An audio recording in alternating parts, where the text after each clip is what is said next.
All right. Ladies and gentlemen, good evening. Uh I know this is I know I've realized that I didn't schedule this live stream and that's on me. I've been at work since like 5, well, no, I woke up at 5:30 to be at work at 6. So I've been literally working all day and this week has been very very hectic. So, I apologize for that, but we are here and we cannot miss an Inter Miami preview. Ladies and gentlemen, let's do the proper intro. Welcome to another episode of the Miami or the Heron's Haven podcast. I was going to say the Inter Miami podcast for some reason. Anyways, welcome back to another episode of the Havens podcast. This is the show, however you want to consider it, where we talk everything Inter Miami. We do our previews, we do our reviews, we talk about transfer rumors, we talk about just things that are going on at the club and just really what's sparking interest at the moment. So let's today we're going to be talking about obviously the Montreal game that we have tomorrow away. That's going to be exciting, match day 13. We've been in a great run of form so far, so we're going to talk a bit about that. We'll talk a bit about the last game just to kind of have a refresher. We'll talk a bit about the last game, what happened, and we'll do a little bit of a scouting report on Montreal, and we'll talk about some transfer news that have been circulating over the last week, which I think we should just talk about and just see what's actually going on according to a lot of reports, right? So, without further ado, um, let's just talk about last game just a little bit, just very briefly. We'll talk about last game against none other the New York Red Bulls. New York Red Bulls, we beat them 6-2 at Chase Stadium last week. 6-2 on May the 4th. Everybody wore their Star Wars gear. Everybody brought their lightsabers, their Darth Vader helmets. Everybody was geared up. Everybody was geared up. They were ready. They were hyped to play the Red Bulls and to get a result at home. And that, I can assure you, they absolutely did. Inter Miami blew New York out of Florida back to Jersey, 6-2, and it's just unbelievable, like the performance that they had. And in the second half, mostly, it was definitely a second half type of game. In the first half, we were very quiet. Not a lot was happening. They were definitely getting the momentum. Obviously, they scored first in the 30th minute. So it seemed like we were going to struggle. I even when they did score first, I definitely didn't think we were gonna lose, but I definitely thought it was just gonna be more of a competitive game. And it ended up not being. We blew them away. We made we made a couple tactical changes. Matias Rojas being the substitute coming off the bench at halftime, straight from the half, and he completely changed the game. But anyways, very very happy about that result. That was also a full female refereeing crew. Tori Penso and her crew did absolutely amazing officiating that game. So congratulations to her. I've met Tori Penso in real life. She was a mentor of mine for a while, and she's absolutely amazing. A Florida native as well. So very very cool to see her in or her and her crew of pretty much FIFA referees in action. So that was the Red Bulls. That was at home, and we got the revenge that we wanted. Now we're going to Montreal. We're looking for another rematch game, bro. We're looking for another rematch game after they beat us 3-2 last time earlier in the season. That was a team without Messi. That was a team still with pretty much every starter, but just Messi wasn't there, right? So we're trying to not to have a repeat of what happened earlier this season. We have everybody, we pretty much have our full starting 11.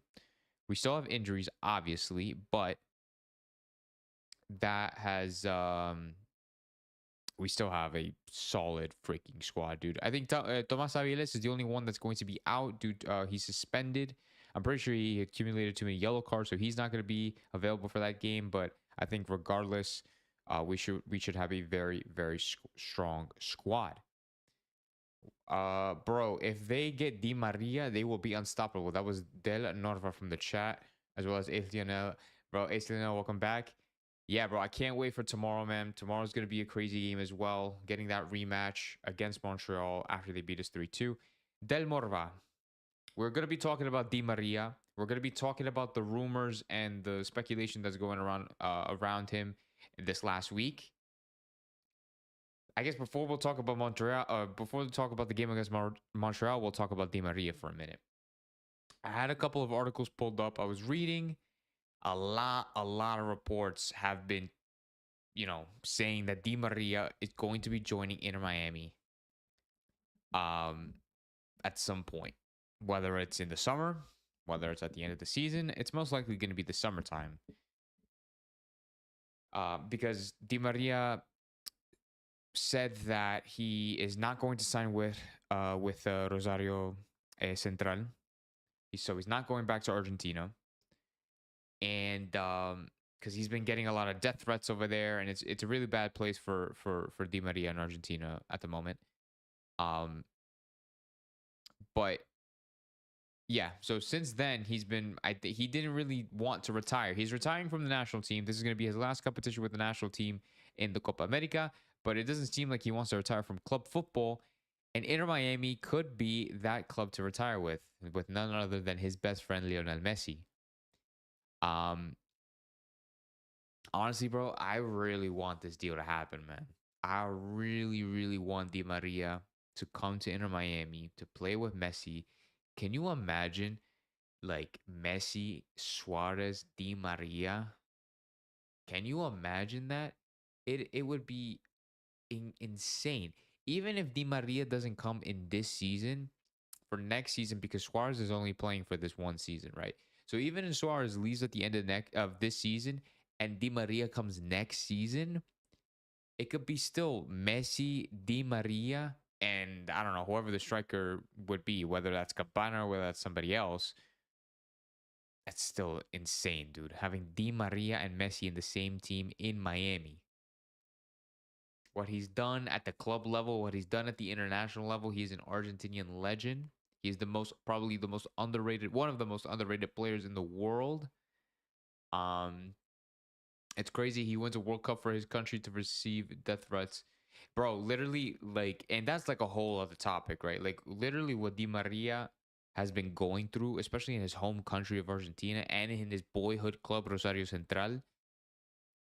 The fact that that has to happen, that's happening to him, death threats for him and his family and whatever, bro. Like, what? Like, after everything that Di Maria has done for the sport, for the nation, you're gonna fucking give him death threats? Excuse my language. I didn't mean to curse there, but it's stupid. I mean, I don't know if I'm allowed to curse on YouTube. Honestly, I don't know if that like take down my videos. I don't know the rules like that. But anyways, it's stupid, man, and it's really, really like it sucks. It really, really sucks for Di Maria. But honestly, it's probably better off, right? Di Maria doesn't deserve to be in an environment like that. He deserves to be in an environment where it's safer, um, and where he's not really receiving any death threats. So Miami could be that place, right? And I don't know. And but yeah, I mean, it's so the thing is with Di Maria joining into Miami pretty in the summertime, there's a lot of reports saying that it's like logistically impossible, right? And even Tata Martino said it himself. He told like a radio station that it's literally logistically impossible for them to bring in Di Maria or even Sergio Romero, El Chiquito Romero, because of the fact that they don't have the financial strength to do that, plus the fact they don't have the slots for it. So in order for Inter Miami to bring players like Di Maria, like El Chiquito Romero, they have to release some international players. Whether I don't know whether that's who's an international player. I think like Redondo's an international player. Gomez, I'm pretty sure, is an international player. They have a couple, and I think I don't know if Facundo Farias is an international player. But we have a couple of international players. We have a couple of international slots. So it's like, is it really worth? I feel like I'm getting out of focus a little bit. Is it really worth um selling or even trading our current international players for players like Di Maria and El Chiquito Romero? honestly, logistically speaking, and from a business standpoint, probably not, right? Probably not. Uh, Especially when we have young kids. We're not gonna. Why would we trade our young kids to bring in a bunch of 36, like 2 36-year-olds? You know what I'm saying? So it logistically doesn't make sense. Financially, it doesn't make any sense. They don't have that strength. But I mean, we'll have to see, man. I mean, Drake Calendar has been in shaky form. Gomez might be Ace Lionel. You have 100. You're 100% right. There's been rumors of Gomez leaving. There's even been transfer rumors about Jordi Alba, um, in regards to because of his recent performances and his injury that they could sell him or something. I'm pretty sure Tata Martino came out and denied those rumors because like why would that even happen? Um, but yeah, Jordi Alba will be missing the game on Saturday tomorrow, and he's been linked to I forget. Tata Martino said Jordi Alba is not training with us normally, but he'll take another match to avoid any threats.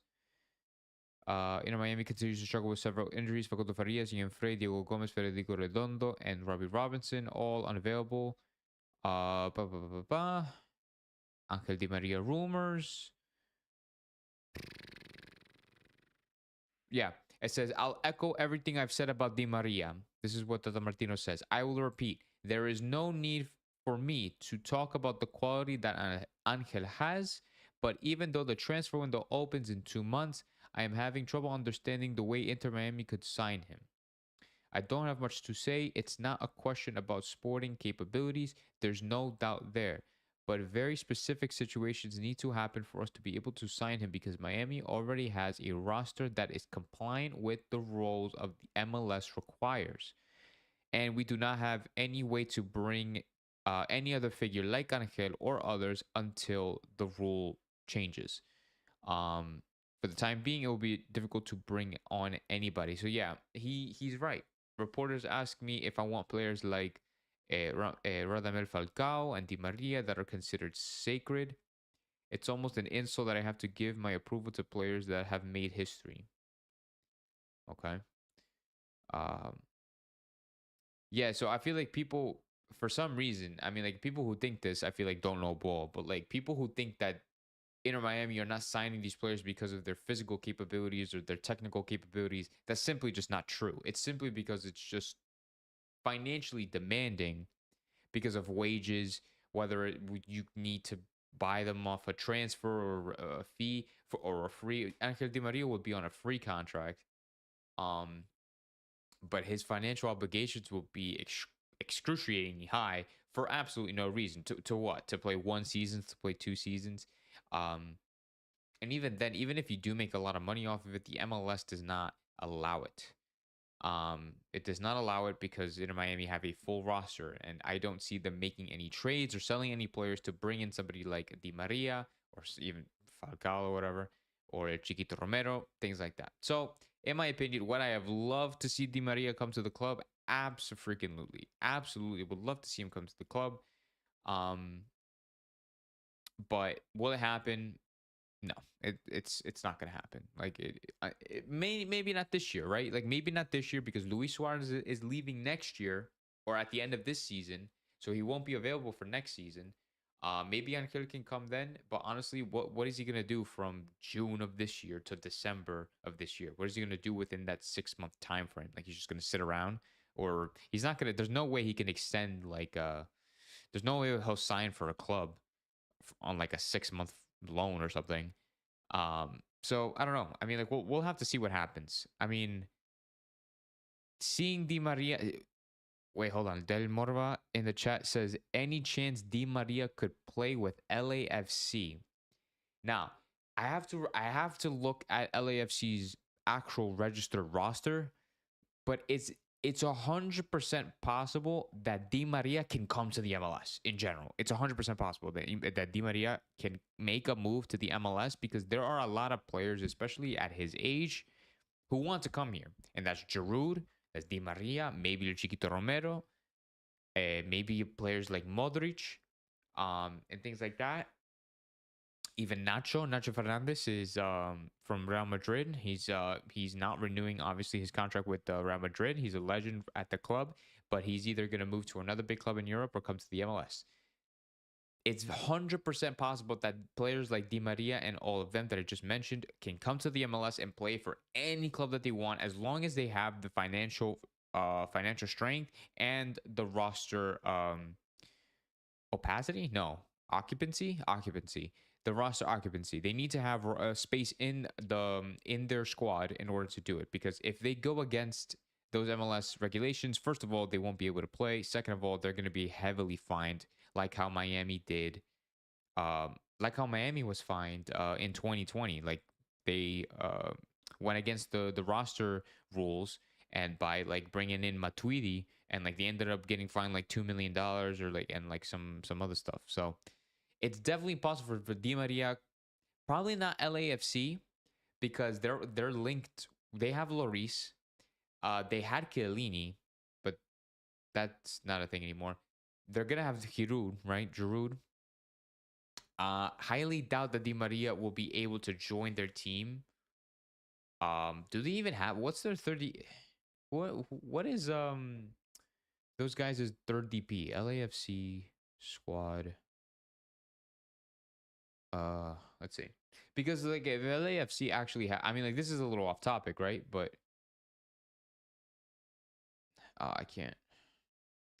But like if LAFC have a third DP, which I don't think they do, then he could probably join. But I don't think it's gonna happen. Di Maria can join any club he wants in the MLS. And I think any club would probably sign him for a season to generate revenue, to get shirt sales.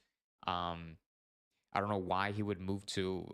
I mean, like, I don't see Di Maria going to like Austin or something, or Montreal. Like, he's gonna either go to Miami, New York, or LA, and like that's it.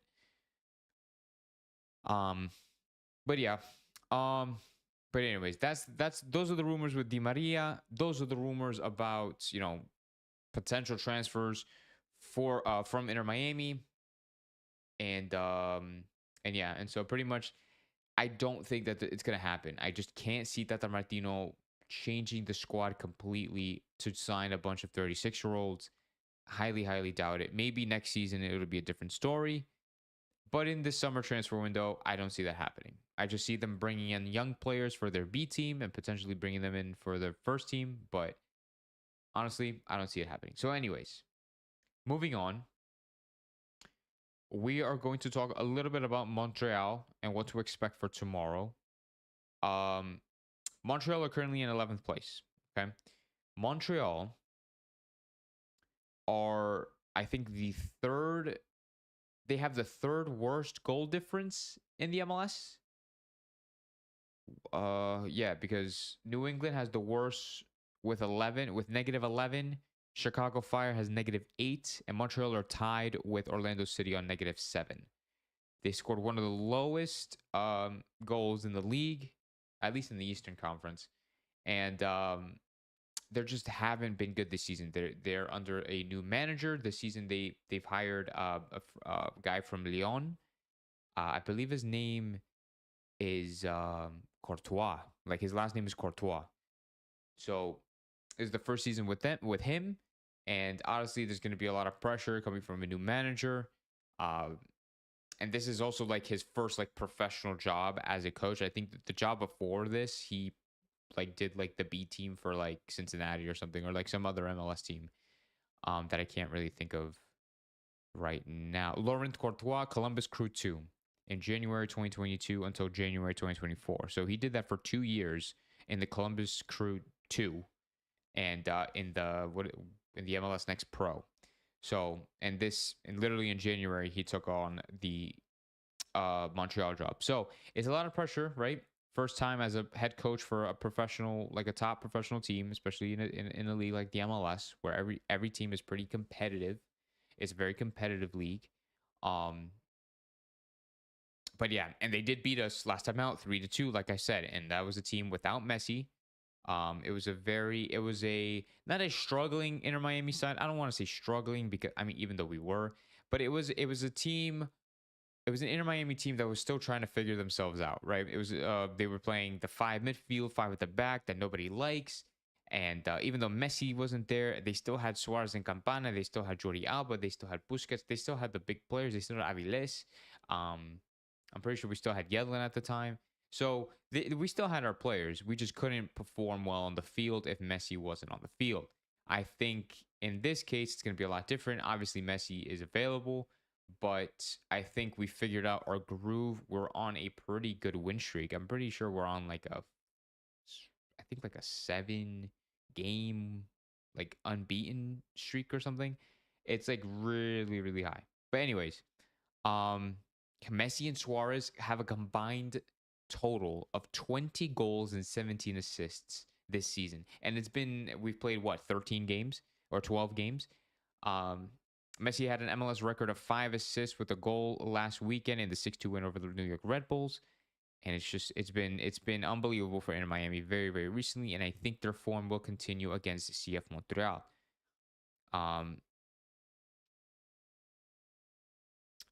Tata Martino says that the issue is that we have to get through unfavorable moments, and that doesn't prevent us from always having to turn games around. Right. Because we were down last time against Red Bulls. We had to come back from that deficit, from the 1-0 deficit at the halftime. And even though we completely blew them out of the water, we shouldn't really be having that slow of a start in every game that we play. But that's something that maybe could improve as the season continues, because remember, we're so early on in the season. We're playing our 13th game of the regular season tomorrow.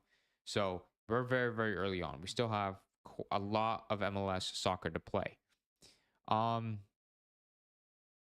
Yeah. Anyways, I was gonna say something about the new head coach, but yeah, but pretty much Montreal are not a good team. I mean, last time out, Matias Cocarro and Sunusi Ibrahim were the two goal scorers um, from last time. Maybe they could be some players to watch out for in this upcoming game. They do have a lot of injuries. Josef Martinez is injured. Cocarro is actually injured as well. They have Saliba who's injured. Opoku is injured. Yankov.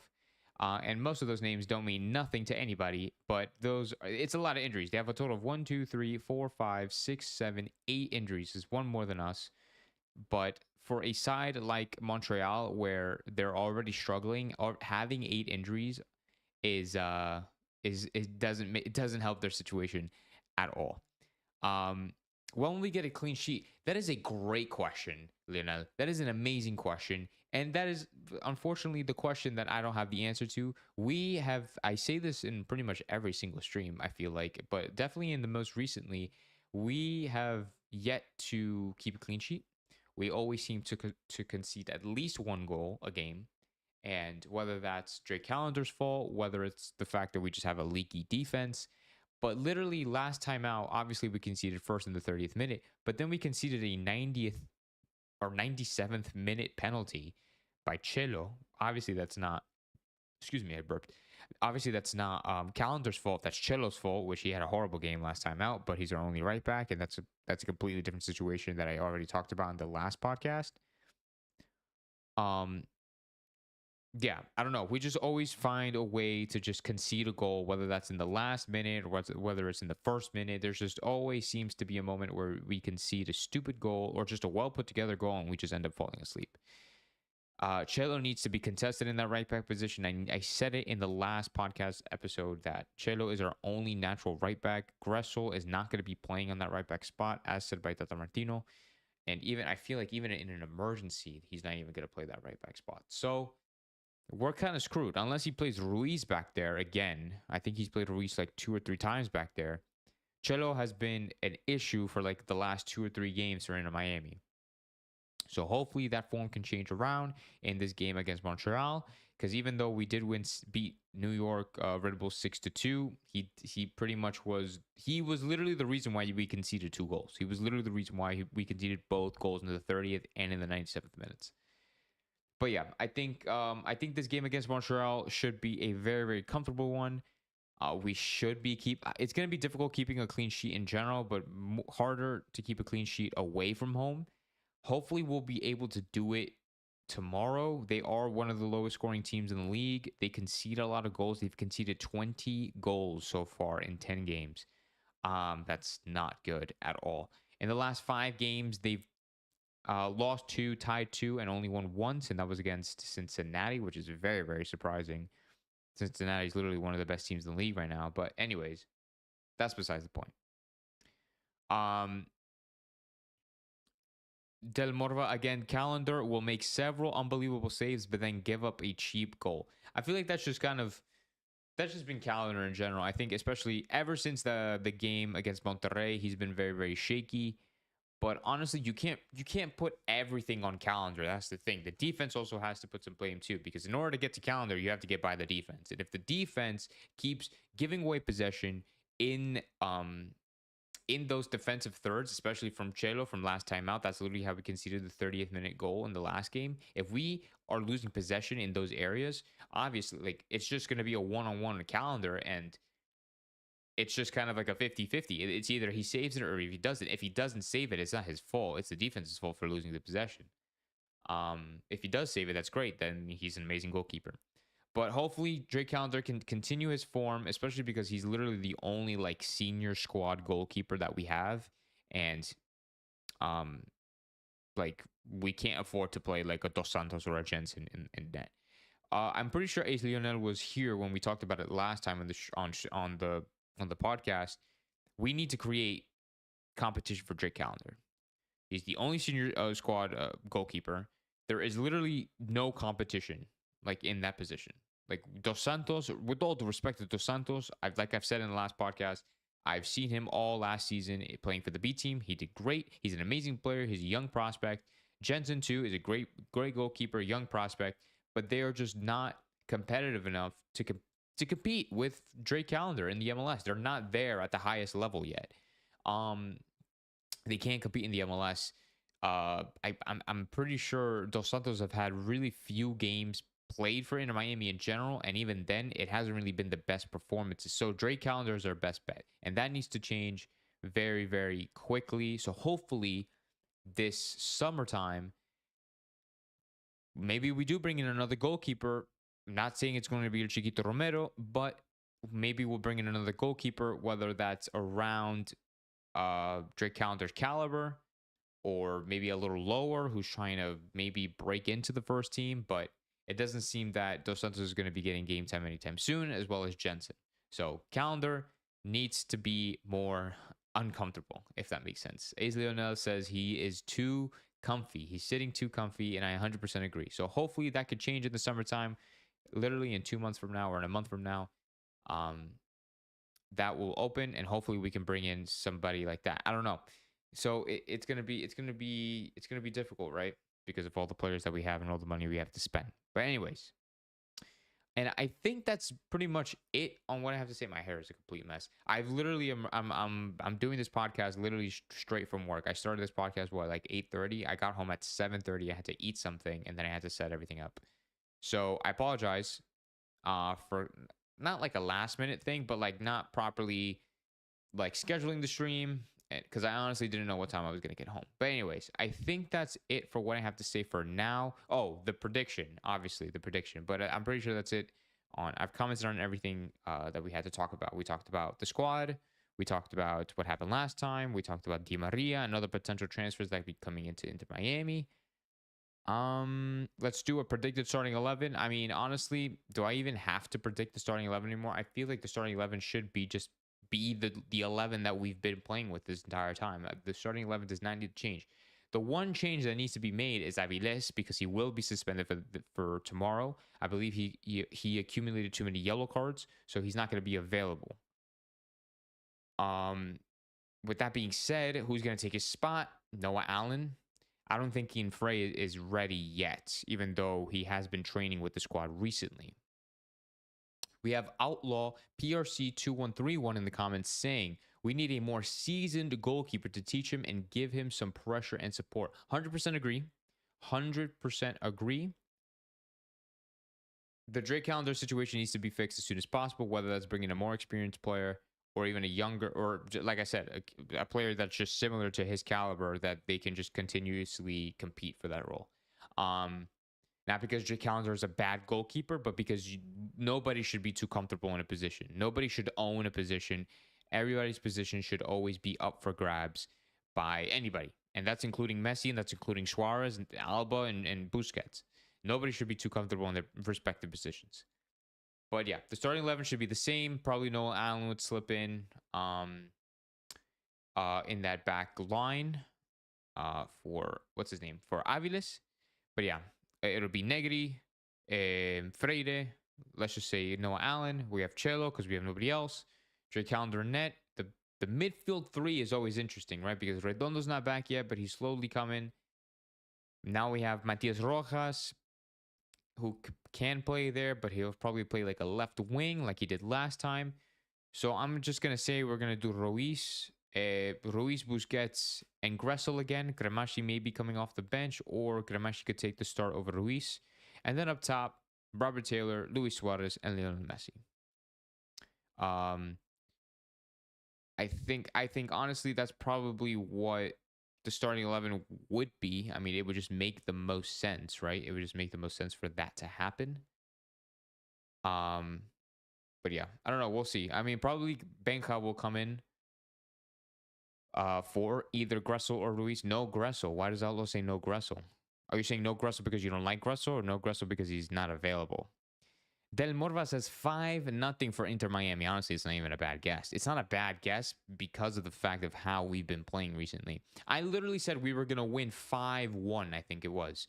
I think we were going to win 5. No, I said we were going to win like 5-2 or 4-2 or something. And we ended up winning 6-2. So I almost got that prediction right. Anyways, Outlaw says Navas from PSG. Navas from PSG would be crazy. Imagine. But like I said, we talked about earlier about the transfer rumors, there's literally no financially possible way that Inter Miami could bring in a player like Navas because of squad restrictions, because of like salaries and things like that. There's just no possible way that that deal could happen unless Inter Miami starts trading players, which I don't think is going to happen unless they're really, really bad. We don't have a lot of international players that can be traded that makes sense to be traded for, if that makes sense. But Navas would be a great shout. Navas would really be a great shout as like competition for a calendar, or at least to teach him and just kind of keep him on his toes, really. Um, but yeah, the prediction: Ace Leonel says 5-1. Del Morva says 5-0. I'm gonna say you guys are really ambitious with these predictions. I like it. I like it a lot. Let's say I'm gonna do 4-1. I'm gonna do a 4-1 prediction. It's also very like aggressive, very ambitious, but I don't think we're gonna keep a clean sheet away from home. If we do keep a clean sheet, it's gonna be at home. If we do keep a clean sheet, I will be very impressed. But yeah, I think 4-1 is the prediction. I think Inter Miami are going to take the win 4-1. Hopefully Messi gets on the board. Honestly, I just want to see some good football. 4-1 is the prediction. I think we all pretty much have a similar prediction. So hopefully we do get one of us gets it right, honestly. Yeah, he is seating in the bench in PSG. Yeah, no, because of his age and whatnot, and they have Donnarumma, who also isn't good, but that's a different story. We need some of these international players to get the resident. If they were to get the residency, it would make the process and all these MLS rules and squad registrations a lot easier. I'm just saying, because if they were just residents, they would just fit into the squad, and we don't have to worry about filling up like international slots and things like that. But that's a different issue that we can't control. But anyways, guys, do you have any final comments before we end the podcast episode tonight? Before we do tomorrow, as always, I'm going to be live streaming my post-game reaction after the game, whether that's 30 minutes to an hour, probably like almost directly after the game. It's gonna be good, man. If it's a bad game, I'm probably gonna get on like instantly because I'm just gonna have so much trash to talk. But Outlaw says Messi likes to punish the teams that embarrass his team. I mean, hey, we did get embarrassed by Montreal. It was a dumb loss that we took against Montreal early in the season. That's one of 3 wins that they have this season out of 10 games. That's really embarrassing. So hopefully we can humiliate them in the most respectful way possible. But yeah. But anyways, if nobody has anything to say, we're going to end the Heron Haven podcast episode here. Thank you to everybody who is who just came out. Uh, we talked about a lot of productive things. Di Maria, the starting lineup, predictions, what happened last time. I really, really appreciate you guys contributing and talking in the comments. It's very, very awesome. It's really that makes me very, very happy that you guys like are engaging and are invested and interested in giving me your opinions and thoughts. Really, give us a heads up on when you're on. Yeah, no, I'll promise I'll actually schedule the live tomorrow. After the game, so I'll give you guys like maybe like a 15-minute heads up, a 20-minute heads up, but essentially right after the game I should be live, right? Del Mora, I love your channel. Keep up the amazing work. I appreciate you, man. Thank you so much. Hi from Texas. What's up, man?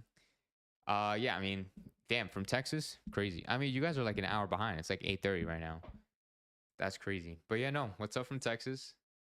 Um, and yeah, man. South Florida is here. Miami's heading to Montreal. I'm gonna see you guys tomorrow night after the game. And yeah, let's vamos Miami. Let's hope to get a win, boys. Let's hope to get a win, guys. Have a great night. Have a great night.